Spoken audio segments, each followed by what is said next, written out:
তুমি জানো, মানুষ যত বড়ই হোক না কেন, তার ভিতরের ইগো কখনো মরে না। আর সেই ইগোই ঠিক করে দেয় সে তোমাকে উপরে উঠতে দেবে নাকি নিচে নামাবে।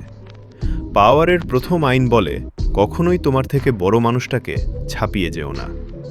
মনোবিজ্ঞান বলে, যখন তুমি অতিরিক্ত শাইন করতে শুরু করো, বড় মানুষের মস্তিষ্কে একটা জিনিস সক্রিয় হয়, থ্রেট পারসেপশন।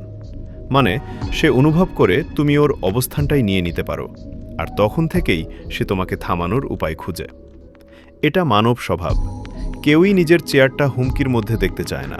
তাই বুদ্ধিমান মানুষ কি করে?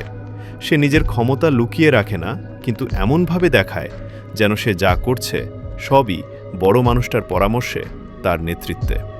এতে কি হয়? সে তোমাকে নিরাপদ মনে করে, সে তোমাকে নিজের টিমের মানুষ ভাবে, আর তোমার সামনের রাস্তা নিজে থেকেই পরিষ্কার হতে থাকে। মনে রাখবে, পাওয়ার মানে সামনে দৌড়ে যাওয়া নয়।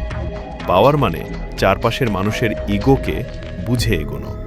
সবাইকে ইমপ্রেস করতে যেও না, বরং সঠিক মানুষকে নিরাপদ অনুভব করাও। এটাই বাস্তব জগতে টিকে থাকার সবচেয়ে বড় কৌশল।